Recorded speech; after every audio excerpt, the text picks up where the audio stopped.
Hi there, welcome to the Cardiff Cycle Workshop home workshop. As you can see, I'm in my garden. I'm working from home today, so I've decided to produce a short video for you. So if, like me, you've had to get a bike out to set up on a turbo trainer, you may have had to swap a wheel around or something like that. This is what I've done. I've got a turbo tyre on a mountain bike wheel. I had to swap a cassette off another bike, which I've done here, but I found that it wasn't really working very well. I think it may be because the hanger, the gear hanger, the derailleur hanger, which is this part here that attaches to the frame, I think that might be bent. It's probably happened from being in storage and having other bikes kind of leant up against it. So sometimes that might happen in a bike rack or something like that, or on a mountain bike. Quite often the derailleurs get knocked by roots or rocks and things like that. So quite often these gear hangers can get bent, and that can cause the indexing to go out sometimes quite significantly. It could be quite dangerous to the bike anyway, because the mechanism could then go into the wheel once you get up to the lower gears. So today I'm going to try and show you how to straighten it out. So the first thing you need to do is remove the derailleur mechanism itself from the bike. So I'm going to take the cable out like this, and I'm going to release the tension on the chain just by removing it from the chain ring, and then I can undo the derailleur itself from the hanger, so I can get the Allen key in. There we go. It's quite loose because I've been practicing. So once we get that off, we can just let that hang down there until we come to use it again. Okay, so here you can see the hanger, which is normally a small piece of alloy that's got a special pattern on it to fit inside like a mate on the frame. They come in a huge variety of shapes and sizes depending on what frame you've got. Manufacturers all have their own sort of proprietary shapes. They are available through lots of different outlets. The one that I particularly like is called gearmechhanger.com. They sell some really good ones, lots of different shapes, so check those guys out. So to check whether this hanger is straight, and by that we mean it's aligned and parallel with the cassette, we need one of these tools. Okay, so this is called a gear hanger alignment gauge, or a HAG tool. This one is by a British company called Cyclo. They're very reasonably priced. You can get much more expensive ones. Park Tool make a really good one. Abbey bike tools, they also make very good one, but they are expensive. For occasional use at home, I reckon one of these is perfectly good. And what we're going to do is, this part is going to go into here, and then we're going to use this gauge to measure the distance at various points on the rim, and that will tell us whether this is in line with the cassette. Okay, so screw that in here first of all.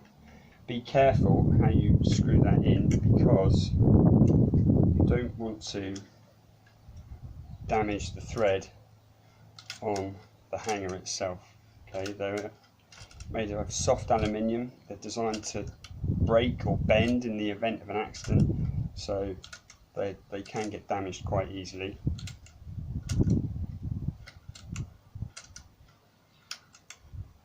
Just going to move the chain so it doesn't come into contact with the thread that we're screwing in. Okay, so that's pretty tight now.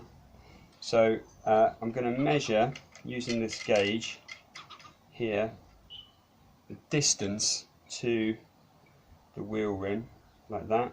Okay, and I can see that on the gauge, it's difficult for you to read, obviously, that's 65 millimeters. So then I'm going to come all the way up here like this and measure to the same point on the wheel rim, or a similar point, and there I've got a reading of 59 millimeters. So you can see there's a discrepancy of 6 millimeters there. I need to try and even those out, so I need to move this end out by 3 millimeters to make those equal, and I just use the hanger tool to do that. Use it as a lever until I get to 62 millimeters. Okay, now really you should do it in all four quadrants, certainly 3 of them, to try and make them all equal.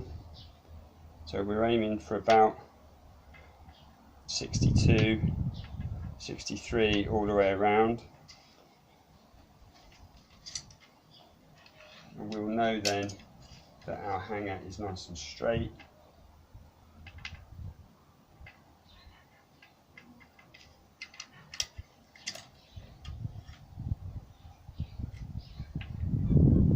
So I've got 62 millimeters in all 4 points all the way around.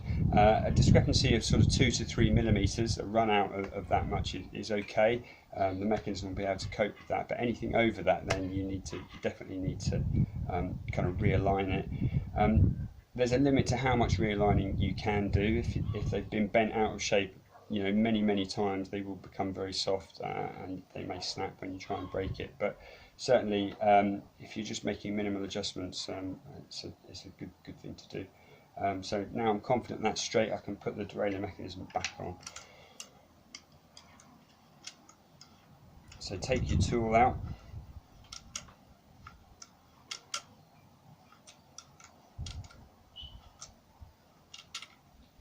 Quite a long thread.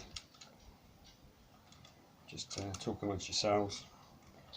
There we go. Just pop that over there. And now take my mechanism, and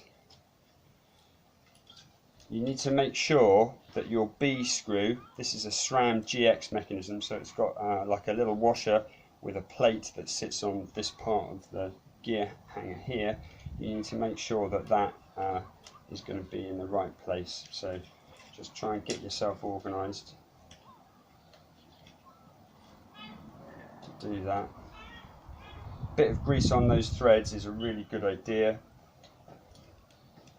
and then just take your time to get the threads engaged properly. Make sure your B screw or your washer is in the right place, and then you can screw that up to the recommended torque. Okay, it's generally about 6 to 7 Newton meters. If you are in a kind of workshop situation, you'll probably have a torque wrench. I'm quite experienced, so I kind of know what 6 Newton meters feels like, so I'm going to go with that. And now we'll just put the chain back on.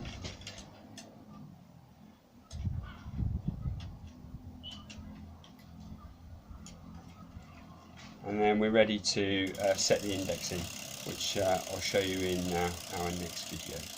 Thanks a lot.